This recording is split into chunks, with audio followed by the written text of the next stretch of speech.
ഇസ്ലാം പാഠശാല Islamic website ഇസ്ലാം പാഠശാല.net മലയാളത്തിലെ ആദ്യത്തെ സമ്പൂർണ്ണ ഇസ്ലാമിക് വെബ്സൈറ്റ്.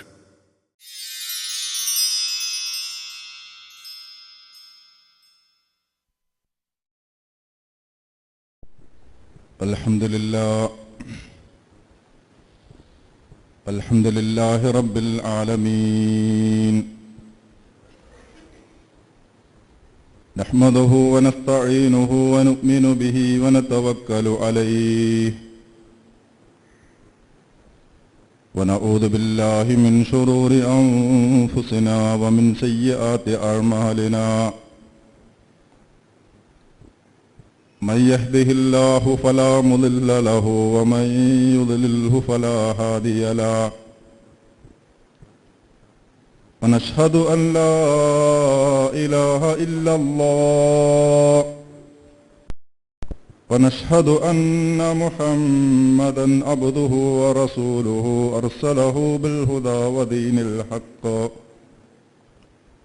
ليظهره على الدين كله ولو كره المشركون.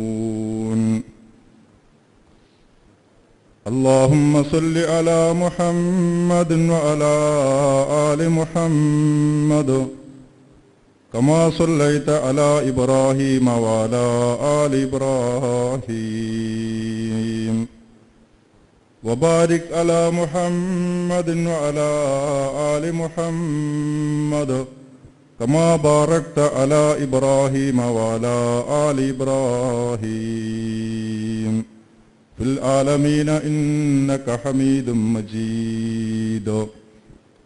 أما بعد فإن خير الحديث كتاب الله وخير الحديث محمد مصطفى صلى الله عليه وسلم. شر الأمور محدثاتها وكل محدثة بدعة وكل بدعة ضلالة. أيها الناس أوصيكم عباد الله ونفسي أولا بتقوى الله. يا أيها الذين آمنوا اتقوا الله حق تقاته ولا تموتن إلا وأنتم مسلمون. وقال تعالى في قرآنه الكريم: أعوذ بالله من الشيطان الرجيم. بسم الله الرحمن الرحيم. والذين آمنوا واتبعتهم ذريتهم بإيمان ألحقنا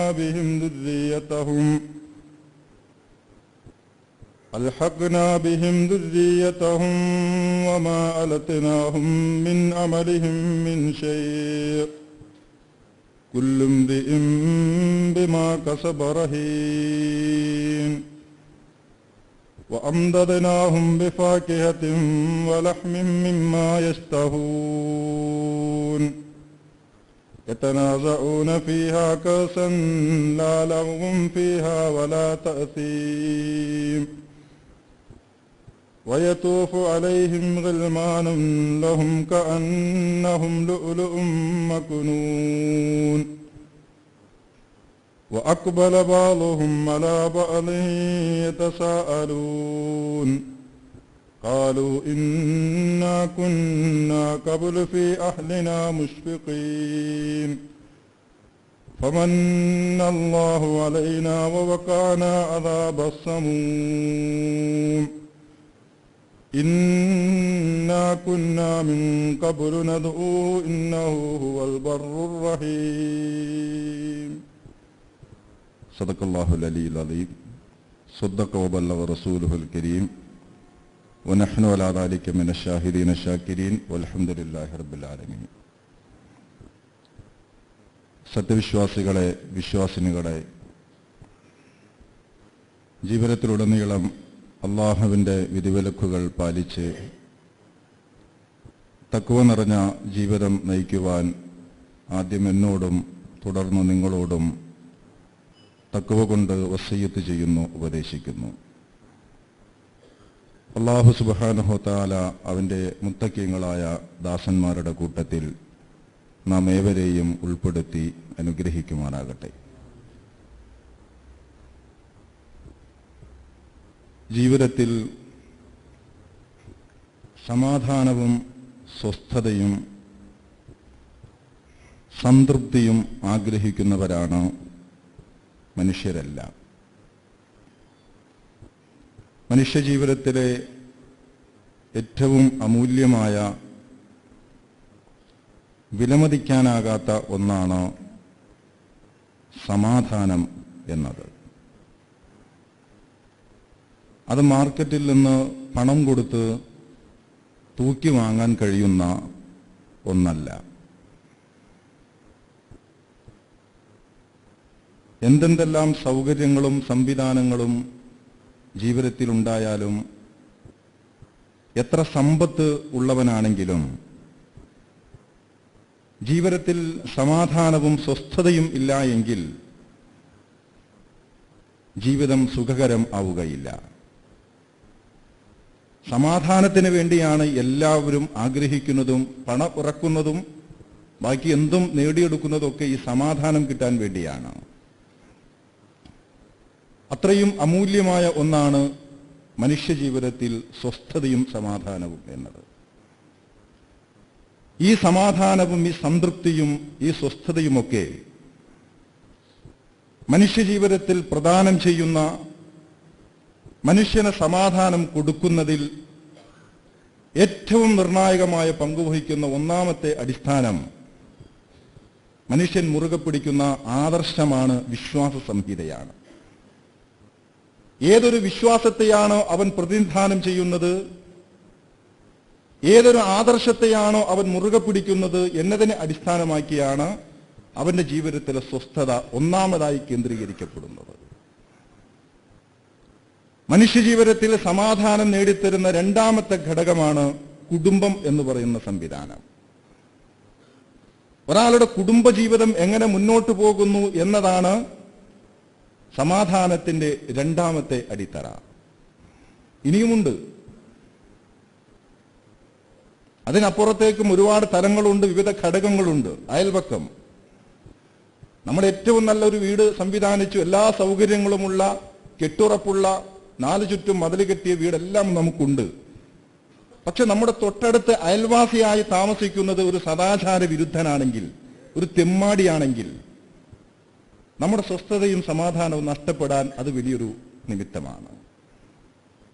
അതേപോലെ തന്നെ സാമൂഹ്യ ചുറ്റുപാട്, നാമും നമ്മുടെ കുടുംബവും നമ്മുടെ അയൽപക്കവും മാത്രം സുരക്ഷിതമായതുകൊണ്ട് മാത്രമല്ല, സാമൂഹ്യ സുരക്ഷിതത്വം, സാമൂഹ്യമായ ചുറ്റുപാട്, അതിനും ഒരു പങ്കുണ്ട്. ഇങ്ങനെ മനുഷ്യജീവിതത്തിൽ സമാധാനം പ്രദാനം ചെയ്യുന്ന ഒരുപാട് ഘടകങ്ങൾ. ഞാൻ ഈ കൂട്ടത്തിൽ രണ്ടാമത്തെ ഈ ഘടനയെപ്പറ്റി, അഥവാ കുടുംബം എന്ന ഈ സംവിധാനത്തെപ്പറ്റി ചില വർത്തമാനങ്ങളാണ് ഇന്ന് ഖുതുബയിൽ സൂചിപ്പിക്കുന്നത്. നമ്മൾ ഇതിനു മുമ്പും ഈ വിഷയത്തെ സംബന്ധിച്ച് പലതും പറഞ്ഞ് കേട്ടിട്ടുള്ളവരാണ്. മനുഷ്യജീവിതത്തിൽ സമാധാനം പ്രദാനം ചെയ്യുന്നതിൽ നിർണായകമായ പങ്കുവഹിക്കുന്ന, മനുഷ്യജീവിതത്തിലെ ഏറ്റവും പവിത്രമായ ഒരു സ്ഥാപനമാണ്, സംവിധാനമാണ്, ഘടനയാണ് കുടുംബം എന്ന് പറയുന്ന ഘടന. കുടുംബജീവിതത്തിന്റെ ഭദ്രതയാണ് സമാധാനത്തിന്റെ അടിത്തറ. കുടുംബജീവിതത്തിന്റെ തകർച്ച സമാധാനത്തിന്റെ സ്വസ്ഥതയുടെ തകർച്ചയാണ്. കാരുണ്യവാനായ അള്ളാഹുവിന്റെ ദാസന്മാർ, ഇബാദുർ റഹ്മാൻ,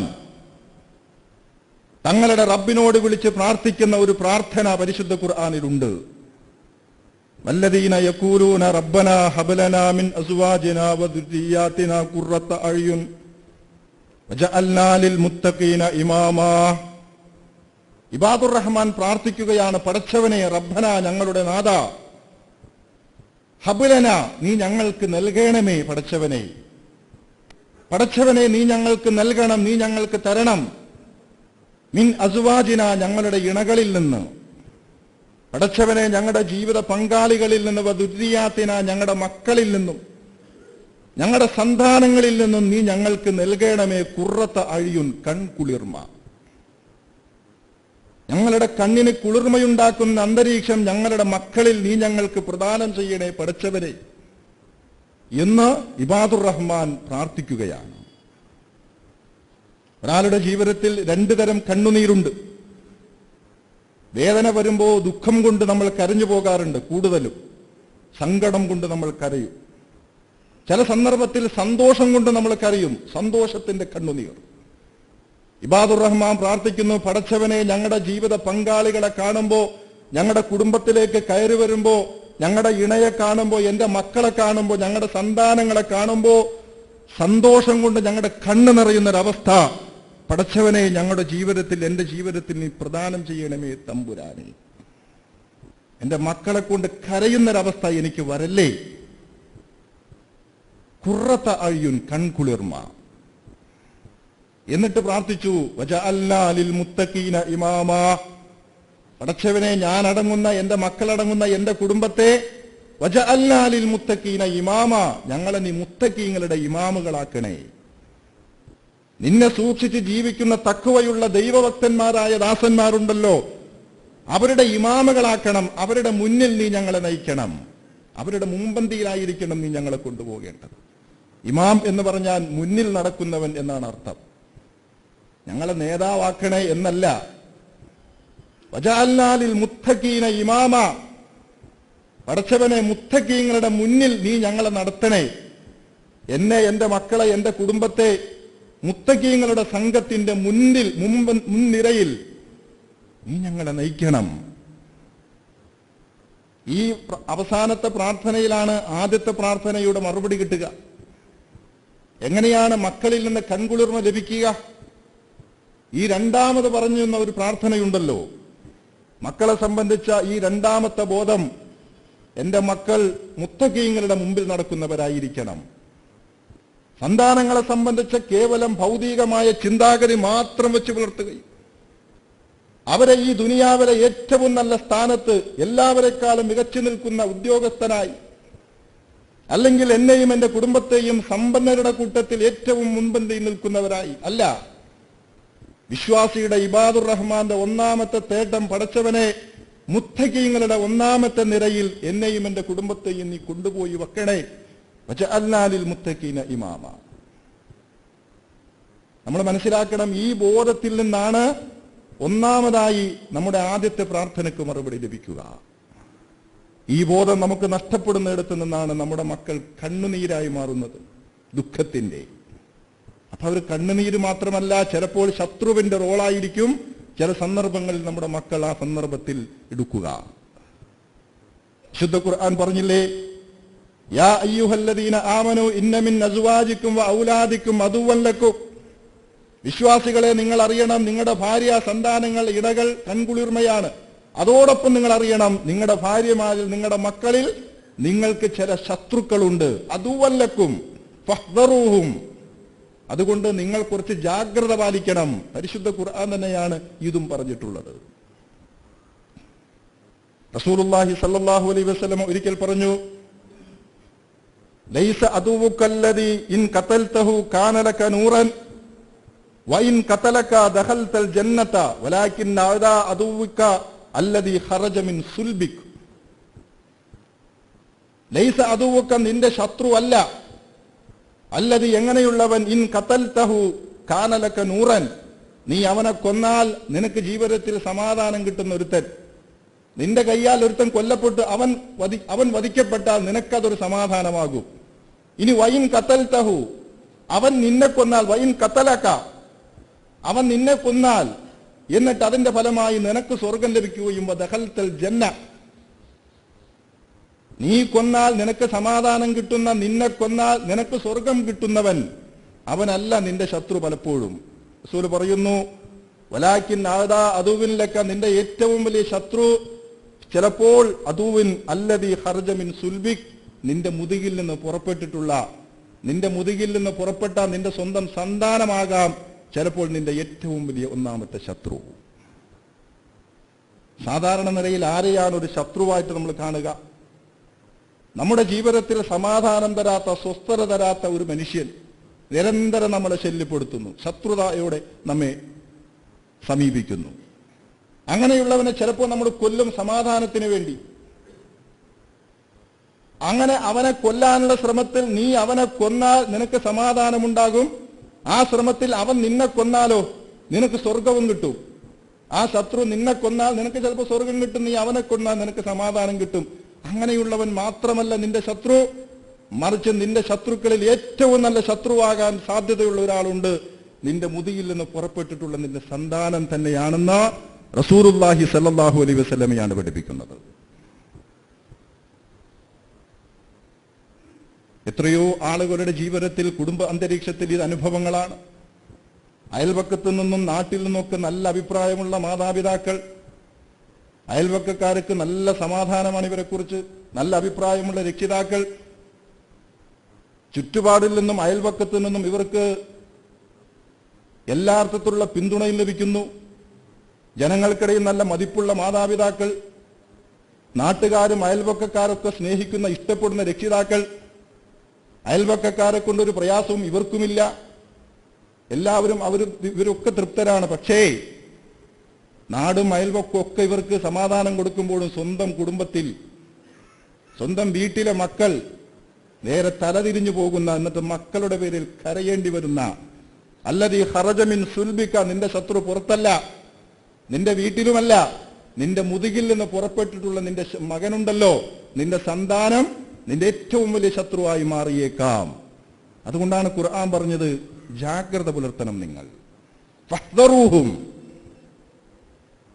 അങ്ങനെ ഒരു ദുരന്തം സംഭവിക്കാതിരിക്കണമെങ്കിൽ നമ്മൾ എന്താണ് വേണ്ടത്? നേരത്തെ പറഞ്ഞല്ലോ, ഒന്നാമത് നമ്മുടെ ബോധം, വജഅൽനാ ലിൽ മുത്തഖീന ഇമാമ. നമ്മൾ മനസ്സിലാക്കണം, നമ്മുടെ സന്താനങ്ങളെ സംബന്ധിച്ച നമ്മുടെ സങ്കല്പം, നമ്മുടെ തലമുറയെക്കുറിച്ച്, നമ്മുടെ മക്കളെക്കുറിച്ച് നമ്മുടെ സങ്കല്പം, നമ്മുടെ സ്വപ്നം, അവരെക്കുറിച്ചുള്ള നമ്മുടെ ബോധം, ഇത് നമ്മൾ ഒന്നാമതായി ആവിഷ്കരിക്കേണ്ടത്, നമ്മൾ രൂപപ്പെടുത്തേണ്ടത് മഹാനായ പ്രവാചകൻ ഖലീലുല്ലാഹി ഇബ്രാഹിം അലൈഹിസ്സലാത്തു വസ്സലാമയുടെ ജീവിതത്തിൽ നിന്നായിരിക്കണം. ഇബ്രാഹിം അലൈഹിസ്സലാമയുടെ ജീവിതത്തിൽ നിന്ന് നമ്മൾ പഠിക്കേണ്ടുന്ന ഏറ്റവും വലിയ പാഠം ഒരു നല്ല വാപ്പയാകാനുള്ള ശ്രമമാണ്. ഇബ്രാഹിം അലൈഹിസ്സലാമയുടെ ജീവിതത്തിൽ നിന്ന് ഒരുപാട് പാഠമുണ്ട് നമുക്ക്. മുസ്ലിം ലോകം ഒരു ദിവസം 5 നേരം അവർ സ്മരിച്ചുകൊണ്ടിരിക്കുന്ന, ഓർക്കുന്ന ഒരു കുടുംബമാണ് ആലു ഇബ്രാഹിം വ അലാ ആലി ഇബ്രാഹിം, ഇബ്രാഹിം കുടുംബം. എന്താണ് ആ കുടുംബത്തിന്റെ പ്രത്യേകത? എന്താണ് ആ കുടുംബനാഥന്റെ സവിശേഷത? ഇബ്രാഹിം അലൈഹിസ്സലാമയുടെ ജീവിതത്തിൽ നിന്ന് നമ്മൾ പഠിക്കേണ്ട ഏറ്റവും ഗൗരവമേറിയ പാഠം തലമുറയെക്കുറിച്ചുള്ള പാഠമാണ്. കാരണം ഇബ്രാഹിം അലൈഹിസ്സലാത്തു വസ്സലാം സ്വന്തം മക്കളെക്കുറിച്ച്, തലമുറയെക്കുറിച്ച് വളരെ ഗൗരവത്തോടെ ആലോചിച്ചിരുന്ന, തലമുറയെക്കുറിച്ച് ബോധം പുലർത്തിയിരുന്ന ഒരു പിതാവായിരുന്നു എന്നുള്ളതാണ്. ഇബ്രാഹിം അലൈഹിസ്സലാമയുടെ പ്രാർത്ഥന തന്നെ അതിന്റെ തെളിവാണ്. പരിശുദ്ധ ഖുർആനിൽ ഖലീലുല്ലാഹി ഇബ്രാഹിം അലൈഹിസ്സലാത്തു വസ്സലാം വിവിധ സന്ദർഭങ്ങളിൽ പടച്ചവനോട് പ്രാർത്ഥിച്ച ഒരുപാട് പ്രാർത്ഥനകളും. മക്കൾ ഉണ്ടാകുന്നതിന് മുമ്പ് അദ്ദേഹത്തിന്റെ പ്രാർത്ഥന അതായിരുന്നു, എനിക്ക് മക്കളെ തരണേ റബ്ബേ, ഹബിലീ മിനസ് സ്വാലിഹീൻ, റബ്ബി ഹബിലീ മിൻ ലദുൻക ദുർരിയതൻ ത്വയ്യിബ. മക്കൾ ഉണ്ടായി കഴിഞ്ഞിട്ടും അദ്ദേഹത്തിന്റെ പ്രാർത്ഥനയിൽ മുഴുവൻ മക്കളാണ്. പടച്ചവനോട് എന്ത് കൈനീട്ടി ചോദിച്ചാലും മക്കളെ കൂടി ചേർത്ത് പിടിച്ച്, മക്കളെ കൂടി മുൻനിർത്തിയിട്ട് ഇബ്രാഹിം നബി അലൈഹിസ്സലാം പ്രാർത്ഥിക്കുമായിരുന്നുള്ളൂ. അങ്ങനെ ഇബ്രാഹിം അലൈഹിസ്സലാം അള്ളാഹുവിനോട് പ്രാർത്ഥിച്ച ഒരു പ്രാർത്ഥനയുണ്ട് ഖുർആനിൽ. അദ്ദേഹം ഒരു സന്ദർഭത്തിൽ പ്രാർത്ഥിച്ചു, റബ്ബേ എന്ന് വിളിച്ചുകൊണ്ട്, റബ്ബി എന്റെ നാഥ എന്ന് വിളിച്ചുകൊണ്ട്, വജുനുബിനി വബനിയ അൻ അഅ്ബുദൽ അസ്നാം, പടച്ചവനെ എന്നെയും എന്റെ മക്കളെയും വിഗ്രഹങ്ങളെ ആരാധിച്ചു പോകുന്നതിൽ നീ രക്ഷിക്കണേ തമ്പുരാനെ. വജുനുബിനി വബനിയ, എന്നെയും എന്റെ മക്കളെയും വിഗ്രഹപൂജയാകുന്ന മാലിന്യത്തിൽ നിന്ന് എന്നെ രക്ഷിക്കണേ, എന്റെ മക്കളെയും രക്ഷിക്കണേ. ശിർക്കാകുന്ന മാലിന്യത്തിൽ നിന്ന്, വിഗ്രഹപൂജയാകുന്ന ഈ കൊടും പാതകത്തിൽ നിന്ന്, ഈ മാലിന്യത്തിൽ നിന്ന് എന്നെയും എന്റെ മക്കളെയും പടച്ചവനെ നീ രക്ഷിക്കണം.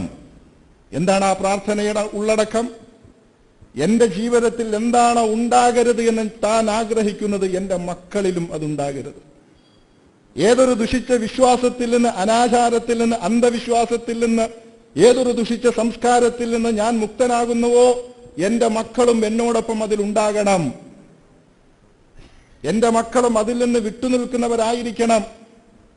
എന്റെ പാതയിലായിരിക്കണം എന്റെ മക്കൾ. എന്നിലില്ലാത്തത് എന്റെ മക്കളിലും ഉണ്ടാകരുത് എന്ന ഒരു പിതാവിന്റെ ആഗ്രഹമാണത്. ഇബ്രാഹിം അലൈഹിസ്സലാം മറ്റൊരു സന്ദർഭത്തിൽ റബ്ബിനോട് പ്രാർത്ഥിച്ചു. റബ്ബി എന്ന് വിളിച്ചുകൊണ്ട് തന്നെ വജഅൽനി മുഖീമസ്സലാത്തി വമിൻ ദുർരിയത്തി, പടച്ചവനെ നീ എന്നെ നമസ്കാരം നിലനിർത്തുന്നവനാക്കി മാറ്റണേ റബ്ബേ. നീ എന്നെ ആക്കണം, ആരാക്കി മാറ്റണം? മുഖീമസ്സലാത്ത്, നമസ്കാരം നിലനിർത്തുന്നവനായി. പോരാ, വമിൻ ദുർരിയത്തി, എന്റെ മക്കളെയും, എന്നെയും എന്റെ മക്കളെയും നമസ്കാരം നിലനിർത്തുന്നവരാക്കി മാറ്റണേ തമ്പുരാനെ. നിനക്ക് സുജൂദ് ചെയ്ത് ശീലമുള്ളവരായി, നിന്റെ മുമ്പിൽ കുമ്പിടുന്നവരായി, നിനക്ക് സുജൂദ് ചെയ്ത് ശീലമുള്ളവരായി എന്നെയും എന്റെ മക്കളെയും നീ നിലനിർത്തണേ തമ്പുരാനെ. നിസ്കാരക്കാരായി എന്നെയും എന്റെ സന്താനങ്ങളെയും നിലനിർത്തണേ എന്ന് പ്രാർത്ഥിക്കുന്ന ഒരു പിതാവ്. അഥവാ എന്റെ ജീവിതത്തിൽ എന്താണ് ഉണ്ടാകണമെന്ന് ഞാൻ ആഗ്രഹിക്കുന്നത്, എന്റെ മക്കളിലും അതുണ്ടാകണം. ഞാൻ ഏതൊരു ആദർശത്തെയാണോ മുറുകെ പിടിക്കുന്നത്, എന്റെ മക്കളും എന്നോടൊപ്പം അതിൽ ഉണ്ടാകണം. ഏതൊരു സംസ്കാരത്തെയാണോ എന്നിൽ ഞാൻ ഉണ്ടാകാൻ ആഗ്രഹിക്കുന്നത്, എന്റെ മക്കളും അതിൽ ഉണ്ടാകണം എന്ന ഒരു പിതാവിന്റെ അടങ്ങാത്ത ആഗ്രഹം. പല സന്ദർഭങ്ങളിൽ ഇബ്രാഹിം അലൈഹിസ്സലാം അങ്ങനെയാണ്. ഒരുപാട് പരീക്ഷണങ്ങൾ അള്ളാഹു അദ്ദേഹത്തിന് കൊടുത്തു. പരീക്ഷണങ്ങൾക്ക് ശേഷം അവസാനം ഇബ്രാഹിം അലൈഹിസ്സലാമിയോട് പടച്ചവൻ പറഞ്ഞു, ഇബ്രാഹിം, നീ പരീക്ഷണങ്ങൾ പൂർത്തിയാക്കിയിരിക്കുന്നു. ഇന്നി ജാഇലുക ലിന്നാസി ഇമാമ ഖാല വമിൻ ദുർരിയത്തി. എല്ലാ പരീക്ഷണങ്ങളെയും തന്റെ പ്രിയപ്പെട്ട പ്രവാചകൻ പൂർത്തിയാക്കിയെന്ന് കണ്ടപ്പോ അള്ളാഹു ഇബ്രാഹിം അലൈഹിസ്സലാമക്ക് വെച്ചു നീട്ടിയ ഒരു സ്ഥാനം. എന്ത്? ഇബ്രാഹിം, നിന്നെ ഞാൻ ലോകത്തിന്റെ ഇമാമാക്കുകയാണ്, ലോക ജനതയുടെ ഇമാമായി നിന്നെ ഞാൻ നിശ്ചയിക്കുന്നു എന്ന് പടച്ചവൻ പറഞ്ഞപ്പോൾ, ആ പദവി ഞാൻ നിനക്ക് തരുന്നു എന്ന് പറഞ്ഞപ്പോഴേക്കും ഇബ്രാഹിം നബി കൈനീട്ടി, റബ്ബേ പോരാ, കാലവമിൻ ദുർരിയത്തി, പടച്ചവനെ എന്റെ മക്കൾക്ക് കൂടി, എന്റെ സന്താനങ്ങൾക്ക് കൂടി റബ്ബേ. ഇതാണ് ഇബ്രാഹിം. പടച്ചതമ്പുരാനോട് എന്ത് കൈനീട്ടി ചോദിച്ചാലും, അല്ലാഹു തആല എന്ത് തരാമെന്ന് പറഞ്ഞാലും അതിലൊക്കെ എന്റെ മക്കളെ കൂടി എന്ന് പ്രാർത്ഥിക്കുന്ന, എന്റെ സന്താനങ്ങൾക്ക് കൂടി എന്ന് വിചാരത്തോട് അള്ളാഹുവിലേക്ക് കൈനീട്ടുന്ന വിശുദ്ധ ഖുർആനിൽ ഇബ്രാഹിം അലൈഹിസ്സലാമിയെ നമ്മൾ അങ്ങനെയാണ് പഠിക്കേണ്ടത്. തലമുറയെക്കുറിച്ച് ബോധമുള്ള, ഈ ബോധത്തിൽ നിന്നാണ് നമ്മൾ മനസ്സിലാക്കേണ്ടത്. സ്വാലിഹീങ്ങളായ, നേരത്തെ പറഞ്ഞില്ലേ, കൺകുളിർമ നൽകുന്ന, സന്തോഷത്തിന്റെ കണ്ണുനീര് നൽകുന്ന മക്കൾ ഉണ്ടാവുക. ഈ ബോധം മാത്രം പോരാ. ഈ ബോധത്തോടൊപ്പം ബോധപൂർവമായ ഒരു ശ്രമവും കൂടി സന്താനങ്ങളുടെ കാര്യത്തിൽ നമുക്കുണ്ടാകേണ്ടതുണ്ട്. അവരുടെ സന്മാർഗം ഒന്നാമതായി ആരംഭിക്കുന്നത് നമ്മളിൽ നിന്നാണ്. പലപ്പോഴും നമ്മൾ മനസ്സിലാക്കിയിട്ടുള്ള സംഗതിയാണ്. സന്താനങ്ങളുടെ ഒന്നാമത്തെ ഗുരുനാഥന്മാർ മാതാപിതാക്കളാണ്. പള്ളിയിലെ ഖത്തീബോ ഉസ്താദോ അല്ല. അവരുടെ ഒന്നാമത്തെ ഉസ്താദ്, അവരുടെ ഒന്നാമത്തെ ഗുരുനാഥന്മാർ ഉമ്മയും ബാപ്പയുമാണ്. അവരുടെ ഒന്നാമത്തെ ഗുരുകുലം അവരുടെ വീടാണ്, കുടുംബമാണ്. റസൂലുള്ളാഹി സ്വല്ലല്ലാഹു അലൈഹി വസല്ലമയുടെ അരികിലേക്ക് ഒരിക്കൽ ഒരു സഹാബി വര്യൻ കടന്നു വന്നു. തന്റെ മകന്റെ കൈപിടിച്ചുകൊണ്ട്, ചെറിയ മകൻ, ആ മകന്റെ കൈപിടിച്ചുകൊണ്ട് റസൂലിന്റെ അരികിലേക്ക് വന്നിട്ട് ഈ സഹാബി ചോദിക്കുന്നു, യാ റസൂലല്ലാഹ്, മാ ഹഖ്കുൻ അലയ്യ ലി വലദി. അല്ലാഹുവിന്റെ റസൂലേ, എന്റെ സന്താനമാണിത്, എന്റെ സന്താനത്തോട് എനിക്കുള്ള ബാധ്യതകൾ എന്താണ്? എന്റെ ഈ സന്താനത്തിന് ഞാൻ എന്താണ് റസൂലെ ചെയ്തു കൊടുക്കേണ്ടത്? റസൂല് 3 കാര്യങ്ങളാണ് ആ സഹാബിയെ ഉണർത്തിയത്. റസൂല് പറഞ്ഞു, തുഹ്സിൻ ഇസ്മഹു, നീ ഒന്നാമതായി നല്ലൊരു പേര് അവന് ഇട്ടു കൊടുക്കുക. നല്ല ഒരു പേരിടുക അവന്. ഇസ്ലാമിക സംസ്കാരത്തെ വിളിച്ചറിയിക്കുന്ന, അവൻ ഏത് ആദർശത്തിന്റെ വക്താവാണ് എന്ന് വിളംബരം ചെയ്യുന്ന, നല്ല അർത്ഥമുള്ള ഒരു സംസ്കാരമുള്ള ഒരു പേര് നീ അവൻ ഇട്ടുകൊടുക്കണം. തുഹ്സിൻ ഇസ്മഹു. രണ്ടാമത്തത് ലൗഹു മൗലിയൻ ഹസന, നീ അവനെ വെക്കേണ്ടടുത്ത് വെക്കണം. ലൗഹു മൗലിയൻ ഹസന, അവന്റെ വളർച്ചയുടെ ഓരോ ഘട്ടത്തിൽ നീ അവനെ വെക്കേണ്ടടുത്ത് വെക്കണം. അവനെ ഏതൊരു സ്ഥാനമാണോ കൊടുക്കേണ്ടത് ആ സ്ഥാനത്ത് നീ അവനെ വെക്കണം. മൂന്നാമത് റസൂൽ പറഞ്ഞു, തുഹ്സിൻ അദബഹു, നല്ല അദബ്, ഇസ്ലാമിന്റെ മര്യാദകൾ, ദീനുൽ ഇസ്ലാമിന്റെ സംസ്കാരം, അദബ് നിന്റെ മകന് നീ പഠിപ്പിച്ചു കൊടുക്കണം. തുഹ്സിൻ അദബഹു. നിന്റെ സന്താനത്തിന് ഇസ്ലാമിന്റെ അദബുകൾ മനസ്സിലാക്കാനുള്ള വഴി നീയാണ്. നിന്റെ ഈ മകൻ ഇസ്ലാമിന്റെ മര്യാദകളും ഇസ്ലാമിന്റെ മുറകളും ഇസ്ലാമിന്റെ സംസ്കാരവും നീയാണ് അവന് പഠിപ്പിച്ചു കൊടുക്കേണ്ടത്, പകർന്നു കൊടുക്കേണ്ടത്. ഇസ്ലാമിക സംസ്കാരത്തിന്റെ മൂശയിൽ അവരെ വാർത്തെടുക്കുക എന്ന ബാധ്യത പഠിപ്പിക്കുകയാണ് പ്രവാചകൻ. ചെറുപ്പം മുതലേ നോക്കൂ നിങ്ങൾ, അള്ളാഹുവിന്റെ റസൂൽ സല്ലല്ലാഹു അലൈഹി വസല്ലമ തന്റെ പേരക്കുട്ടികളെ സ്നേഹിച്ചതുപോലെ ഒരു സ്നേഹപ്രകടനം നമുക്കറിയാം. ഫാത്തിമ റളിയല്ലാഹു അൻഹയുടെ മക്കളായ റസൂലിന്റെ പേരക്കുട്ടികളായ ഹസ്സനും ഹുസൈനും, അവരുടെ കൂട്ടത്തിൽ ഒരാൾ ഹസൻ റളിയല്ലാഹു അൻഹുവിന് റസൂലുള്ളാഹിന്റെ ഛായ ഉണ്ടായിരുന്നു എന്നാണ് ചരിത്രം പറയുന്നത്. റസൂൽ സല്ലല്ലാഹു അലൈഹി വസല്ലമയുടെ അതേ മുഖം ഏതാണ്ട് എടുത്തു വെച്ച പോലെ പല സഹാബികളും പറഞ്ഞു, ഹസൻ വലുതായാൽ അള്ളാഹുവിന്റെ റസൂലിനെ നമുക്ക് കാണാമല്ലോ എന്ന്. നബിയുടെ അതേ മുഖച്ഛായയോടെ വളർന്ന ഹസൻ റളിയല്ലാഹു അൻഹു മദീന പള്ളിയിലെ സക്കാത്തിന്റെ വിഹിതം കൂട്ടിയിരിക്കുന്ന സ്ഥലം, ആ കൂട്ടത്തിൽ നിന്ന് ഒരു കാരക്കയെടുത്ത് റസൂൽ സല്ലല്ലാഹു അലൈഹി വസല്ലമയുടെ ഈ പേരക്കുട്ടി ഒരു കാരക്കയെടുത്ത് വായിലേക്ക് ഇട്ടു. അള്ളാഹുവിന്റെ റസൂൽ അത് ദൂരെ നിന്ന് കണ്ടു. റസൂൽ സല്ലല്ലാഹു അലൈഹി വസല്ലം വജാഅ ഹർവല, വളരെ വേഗത്തിൽ, എന്തോ ഒരു ആപത്ത് മട്ടിൽ, ഹർവല എന്ന് പറഞ്ഞാൽ അതാണ്.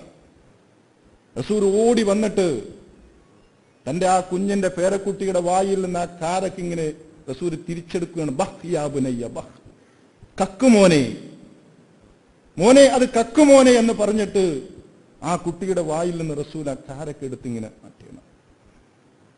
എന്താണ് റസൂൽ അങ്ങനെ ചെയ്യുന്നത്? റസൂല് തന്റെ പേരക്കുട്ടിക്ക് ചെറുപ്പത്തിലെ തന്നെ ഹറാമിന്റെ പാഠം പഠിപ്പിക്കുകയാണ്, ഹലാലിന്റെ സന്ദേശം പഠിപ്പിക്കുകയാണ്. വലുതാകുമ്പോൾ ആ മകൻ ഓർക്കണം, തങ്ങളുടെ വെല്ലുപ്പ തങ്ങളെ പഠിപ്പിച്ചിട്ടുള്ള ശീലം അന്യന്റെ മുതല് തിന്നരുത്. അള്ളാഹുവിന്റെ റസൂൽ വളരെ ചെറുപ്പം. നമ്മളൊക്കെ എന്താ ചിന്തിക്കുക? നമ്മളൊക്കെയാണെങ്കിൽ അതിനെ ലളിതവൽക്കരിക്കും, അതൊരു കുഞ്ഞല്ലേ, തിരിച്ചറിവില്ലാത്ത, ഇതൊന്നും തിരിച്ചറിയാത്ത ആളായിരുന്നു അള്ളാഹുവിന്റെ റസൂൽ. റസൂല് മക്കളെ സ്നേഹിച്ചതുപോലെ ഈ ലോകത്ത് ആരെങ്കിലും സ്നേഹിച്ചിട്ടുണ്ടോ? ഫർള് നമസ്കാരങ്ങളിൽ പോലും ആ മക്കളെ റസൂൽ സുജൂദിലേക്ക് പോകുമ്പോൾ റസൂലിന്റെ മുതുകത്ത് കയറുന്ന മക്കൾ, റസൂലിന്റെ മാറിൽ കടന്നു ചെന്നിട്ട് റസൂലിന്റെ രോമങ്ങളെ പിടിച്ചു വലിക്കുന്ന മക്കൾ, സുജൂദിൽ പോകുന്ന റസൂലുള്ളാന്റെ കുനിഞ്ഞിരിക്കുന്ന, സുജൂദിൽ കിടക്കുന്ന റസൂലുള്ളാന്റെ ശരീരത്തിലൂടെ ഓടിക്കളിക്കുന്ന മക്കൾ, റസൂൽ സുജൂദ് ദീർഘിപ്പിക്കും. ആ മക്കളെ വിഷമിപ്പിക്കണ്ട എന്ന് വിചാരിച്ചിട്ട് ആ രണ്ട് മക്കളെയും റസൂൽ ചേർത്ത് പിടിച്ച് ഉമ്മം വെക്കുന്നത് കണ്ടപ്പോ സഹാബികൾ അത്ഭുതപ്പെട്ടു. ഇങ്ങനെയുണ്ടോ ഒരു പ്രവാചകൻ? ഒരു സഹാബി പറഞ്ഞു, എന്റെ 10 മക്കളുണ്ടായിട്ട് എനിക്ക് ഒരെണ്ണത്തെ പോലും ഇന്നേ വരെ ഇങ്ങനെ ചുംബിക്കാൻ കഴിഞ്ഞിട്ടില്ല. അങ്ങൊരു റസൂലായിരിക്കെ ഇങ്ങനെയൊക്കെ കഴിയുന്നല്ലോ എന്ന്. റസൂലിന്റെ മുഖം ചുവന്നു. എടോ, മക്കളോട് കരുണ വേണം. അള്ളാഹു നിന്റെ ഹൃദയത്തിൽ നിന്ന് കാരുണ്യം ഊരിക്കളഞ്ഞാൽ പിന്നെ ഞാൻ എന്ത് ചെയ്യാൻ എന്നായിരുന്നു റസൂൽ സല്ലല്ലാഹു അലൈഹി വസല്ലമയുടെ പ്രതികരണം. ഏറെ കരുണയുള്ള ആളായിരുന്നു അള്ളാഹുവിന്റെ റസൂൽ മക്കളോടൊക്കെ. പക്ഷെ ഇതോ പഠിപ്പിക്കുകയാണ്, ഇസ്ലാമിന്റെ അദബ് പഠിപ്പിക്കുകയാണ്. അന്യന്റെ മുതൽ ഞാൻ സമീപിക്കരുത്. ആ കുഞ്ഞിനെ വളർന്നു വരുമ്പോൾ തന്നെ ശീലിപ്പിക്കുക. അത് എന്തെല്ലാം കാര്യങ്ങളാണ് അള്ളാഹുവിന്റെ റസൂൽ വളരെ കൃത്യമായി ഈ സമുദായത്തിന് സന്താനങ്ങളുടെ കാര്യത്തിൽ പകർന്നു തന്നിട്ടുള്ളത്. മുറു ഔലാദക്കും ബിസ്സലാ വഹും അബ്നാഉ സബ്ഉ സിനീൻ. നിങ്ങളുടെ മക്കളോട് നിസ്കാരത്തെക്കുറിച്ച് നിങ്ങൾ കൽപ്പിക്കണം, ആജ്ഞാപിക്കണം. അവർ 7 വയസ്സായാൽ 7 വയസ്സായ നിസ്കരിക്കാൻ അവരോട് പറയണം. വദരിബൂഹും, ഇനി 10 വയസ്സായിട്ടും അവർ നിസ്കരിക്കുന്നില്ല എന്ന് കണ്ടാൽ ചെറിയ ചില ശിക്ഷകൾ നിങ്ങൾ അവർക്ക് കൊടുക്കുക. അശ്റു സിനീൻ. ശ്രദ്ധിക്കണം നിങ്ങൾ അവരുടെ കാര്യത്തിൽ. വളരെ ചൊല്ലി ഓരോന്ന് റസൂൽ ഈ സമുദായത്തെ സന്താനങ്ങളുടെ കാര്യത്തിൽ പഠിപ്പിക്കുകയാണ് ഓരോ പാഠങ്ങൾ. അപ്പൊ വന്ന സഹാബിയോട് പഠിപ്പിക്കുകയാണ് പ്രവാചകൻ, തുഹ്സിൻ അദബഹു, നീ അവനെ അദബ് പഠിപ്പിക്കുക. മറ്റൊരു ഹദീസിൽ റസൂൽ സല്ലല്ലാഹു അലൈഹി വസല്ലം പറഞ്ഞു, മാ നഹല വാലിദുൻ വലദൻ മിൻ നഹ്ലിൻ അഫ്ളല മിൻ അദബിൻ ഹസനിൻ. ഒരു പിതാവും തന്റെ സന്താനത്തിന് സമ്മാനം കൊടുക്കുന്നില്ല. മാ നഹല വാലിദുൻ വലദൻ മിൻ നഹ്ലിൻ, തന്റെ ഒരു മകനും ഒരു പിതാവ് സമ്മാനം കൊടുക്കുന്നില്ല, പാരിതോഷികം കൊടുക്കുന്നില്ല. അഫ്ളൽ, ഏറ്റവും ശ്രേഷ്ഠമായ സമ്മാനമായി മിൻ അദബിൻ ഹസനിൻ, നല്ല അദബിനേക്കാൾ, ഇസ്ലാമിന്റെ അദബ് എന്ന സമ്മാനം കൊടുക്കുന്നതിനേക്കാൾ, ഇസ്ലാമിന്റെ മര്യാദകൾ സന്താനങ്ങൾക്ക് പഠിപ്പിക്കുക എന്നതിനേക്കാൾ നല്ല ഒരു സമ്മാനം ഒരു പിതാവിനും തന്റെ സന്താനത്തിന് ഈ ലോകത്ത് വേറെ കൊടുക്കാനില്ല. നിങ്ങൾ എന്തൊക്കെ കൊടുത്താലും ഇത് കൊടുത്തില്ല എങ്കിൽ അതായിരിക്കും ഒരു പോരായ്മ. അവധിക്കാലം അടുത്താൽ, പരീക്ഷാ കാലത്തൊക്കെ മക്കൾക്ക് നമ്മൾ വാക്കുകൊടുക്കും, പരീക്ഷ ഒന്ന് കഴിഞ്ഞോട്ടെ മോനെ, ഞാൻ ഇന്നത് വാങ്ങിച്ചു തരാം, നീ നന്നായിട്ട് ഇപ്പൊ പഠിക്ക്, പരീക്ഷ ഒന്ന് കഴിഞ്ഞോട്ടെ, ഉപ്പ സൈക്കിൾ വാങ്ങിച്ചു തരാം, ഉപ്പ കൊണ്ടുപോകാം അവിടെ. അവർക്ക് വലിയ പ്രതീക്ഷയാണത് ചെയ്യണം നമ്മൾ. വേറെ ആരാ നമ്മുടെ മക്കൾക്ക് ഇത് ചെയ്തു കൊടുക്കാൻ? ഇതെല്ലാം നമ്മൾ ചെയ്യണം. പക്ഷെ ഒന്നറിയണം, ഒരു പിതാവ് തന്റെ സന്താനത്തിന് സമ്മാനം കൊടുക്കുന്നില്ല, ഏറ്റവും ശ്രേഷ്ഠമായ സമ്മാനമായി മിൻ അദബിൻ ഹസനിൻ, അദബ്, ഹസനായിട്ടുള്ള അദബ്, അതിനേക്കാൾ ഏറ്റവും ശ്രേഷ്ഠമായ സമ്മാനം വേറെയില്ല എന്നാണ്. അതുകൊണ്ട് തലമുറയുടെ കാര്യത്തിൽ വളരെ ജാഗ്രത നമ്മൾ പുലർത്തേണ്ട ഒരു കാലഘട്ടത്തിലൂടെയാണ് നമ്മൾ ജീവിക്കുന്നത്. അവരിലാണ് നമ്മുടെ കൺകുളിർമ, അവരിലാണ് നമ്മുടെ സ്വസ്ഥത, അവരിലാണ് നമ്മുടെ സംതൃപ്തി, അവരിലാണ് നമ്മുടെ പരലോകമോക്ഷം വരെ. പരലോകത്തും ഖബറിലും ബർസഖിലുമൊക്കെ നമുക്ക് ആശ്വാസമായി വർത്തിക്കുന്നത് ഈ മക്കളുടെ ദുനിയാവിലെ സാന്നിധ്യമല്ലേ? പലപ്പോഴും നമ്മൾ ഉത്ബോധിപ്പിക്കപ്പെട്ടിട്ടുള്ള കാര്യങ്ങളാണ് അതൊക്കെ. മരിച്ചുപോയിട്ടുള്ള മാതാപിതാക്കൾ, ഈ ലോകത്ത് നിന്ന് വിട പറഞ്ഞ നമ്മുടെ കാരണവന്മാർ, നമ്മുടെ പൂർവികന്മാർ, ആദം അലൈഹിസ്സലാം മുതൽ നമ്മുടെ പരിചയത്തിൽ അവസാനം വരെ മരിച്ചിട്ടുള്ള മുഴുവൻ ആളുകളും അവരെല്ലാം ഇപ്പൊ എവിടെയാണ്? അവരൊക്കെ ബർസഖിയായ ലോകത്താണ്. ആലമുൽ അർവാഹ് എന്ന് പറയുന്ന ശരീരമില്ലാത്ത ആത്മാക്കൾ മാത്രമുള്ള ലോകത്താണ്. അവരുടെ ആത്മാക്കൾ ഉറങ്ങുകയാണ്. അങ്ങനെ ഉറങ്ങിക്കൊണ്ടിരിക്കുന്ന ഈ ബർസഖിയായ ഘട്ടത്തിൽ ഈ ആത്മാക്കൾ കരികിലൂടെ, നമ്മുടെയൊക്കെ പൂർവികന്മാരുടെ ഈ റൂഹുകൾക്ക് ആത്മാക്കൾ കരികിലൂടെ ചില സന്ദർഭങ്ങളിൽ ഒരു കുളിർക്കാറ്റിങ്ങനെ അടിച്ചു വീശിപ്പോകും. ആ കുളിർക്കാറ്റിങ്ങനെ അടിച്ചു വീശിപ്പോകുമ്പോൾ ചില ആത്മാക്കളിൽ മാത്രം അത് തട്ടുകയും സ്പർശിക്കുകയും ചെയ്യും. അത് സ്പർശിക്കുന്ന ആത്മാക്കൾ മാത്രം ആശ്വാസം കൊണ്ട് എഴുന്നേൽക്കും.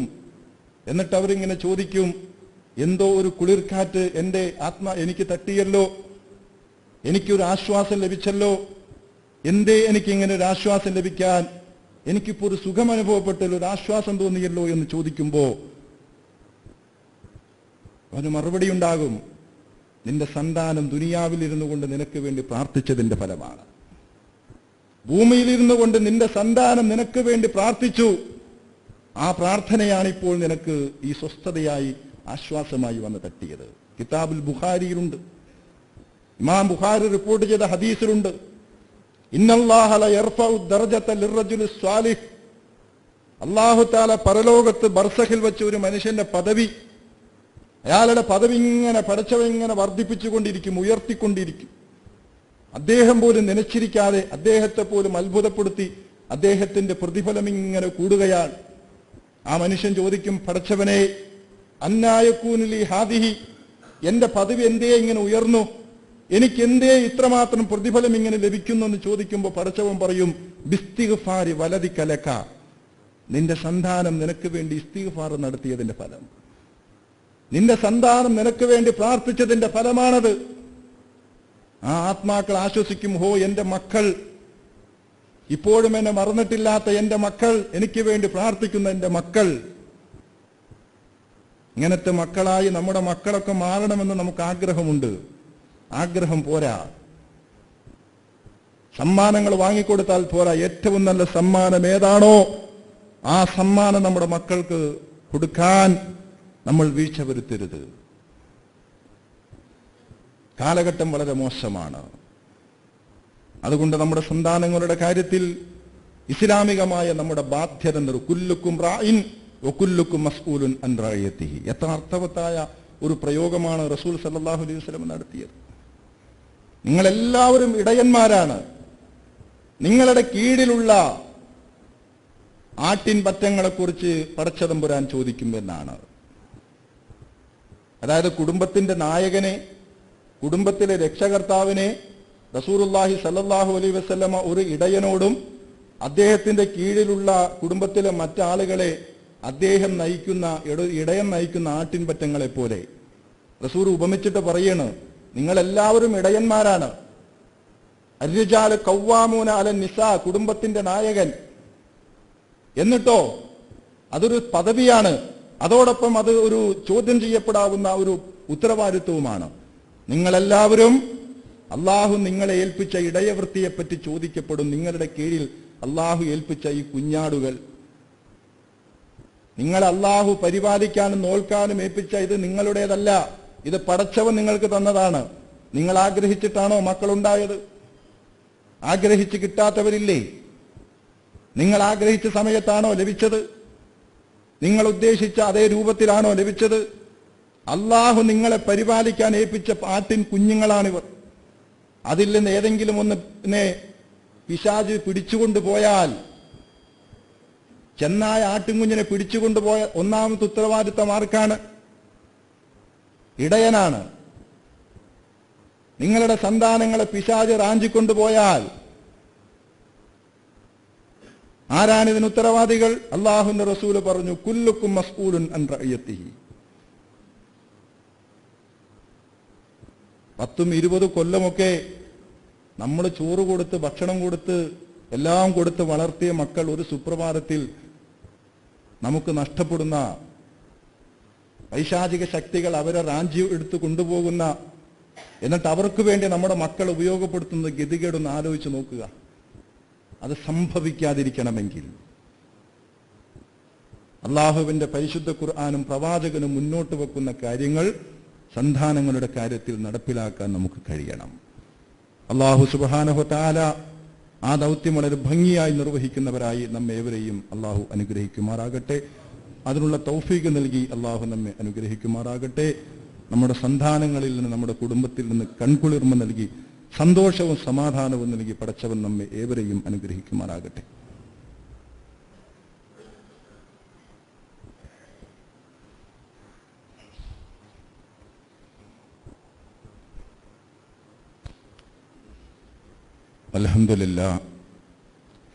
അൽഹംദുലില്ലാഹി റബ്ബിൽ ആലമീൻ.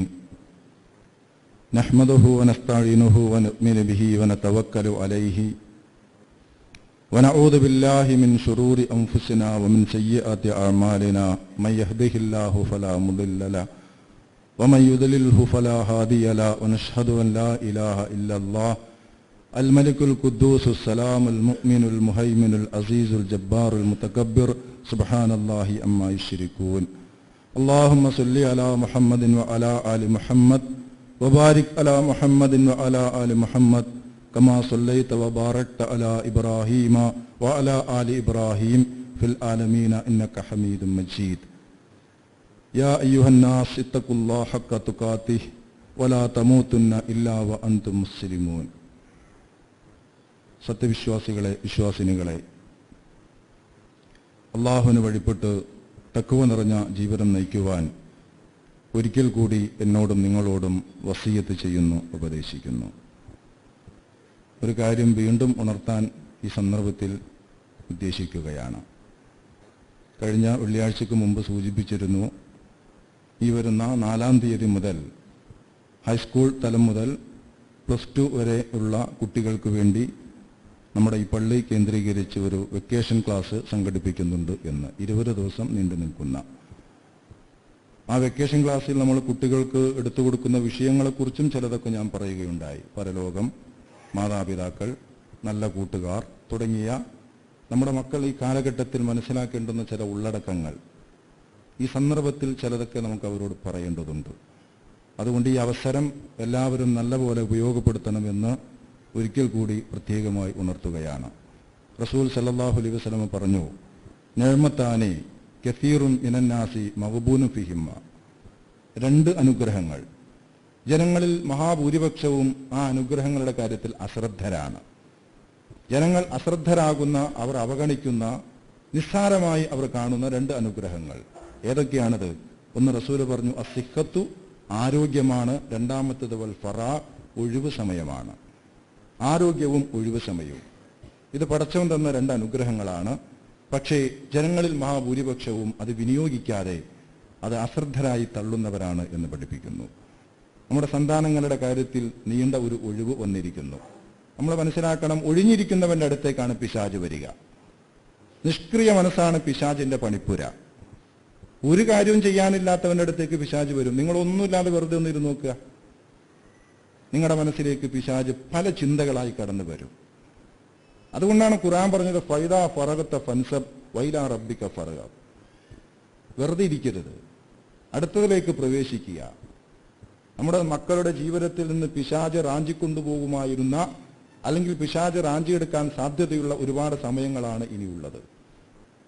അത് ഇസ്ലാമിന് അനുകൂലമാക്കി മാറ്റാൻ, നമുക്ക് നമ്മുടെ മക്കളുടെയും ഭാവിക്ക് അനുകൂലമാക്കി മാറ്റാൻ ഈ അവസരം നിങ്ങൾ നല്ലപോലെ ഉപയോഗപ്പെടുത്തണം എന്ന് പ്രത്യേകമായി ഞാൻ ഒരിക്കൽ കൂടി ഉണർത്തുകയാണ്. അല്ലാഹു സുബ്ഹാനഹു വ തആല നമ്മേവരെയും അനുഗ്രഹിക്കുമാറാകട്ടെ. اللهم ارض عن الأربعة الخلفاء الراشدين المهديين. اللهم ارض عن نبيك حمزة والعباس وعن بقية أصحاب رسولك أجمعين. اللهم اغفر للمؤمنين والمؤمنات والمسلمين والمسلمات الأحياء منهم والأموات إنك مجيب الدعوات يا قاضي الحاجات. طيب ثراهم وجعل الجنة مأواهم. ربنا تقبل منا إنك أنت السميع العليم وتب علينا إنك أنت التواب الرحيم واغفر لنا يا غافر المذنبين وارحمنا بأنواع رحمتك يا أرحم الراحمين. اللهم أجرنا من النار، اللهم أجرنا من النار. اللهم لا تشف خلقنا بالنار ولا تجعلنا من حطب النار وأدخلنا الجنة يا رب العالمين. ربنا اغفر لنا ولإخواننا الذين سبقونا بالإيمان ولا تجعل في قلوبنا غلا للذين آمنوا ربنا إنك رؤوف رحيم.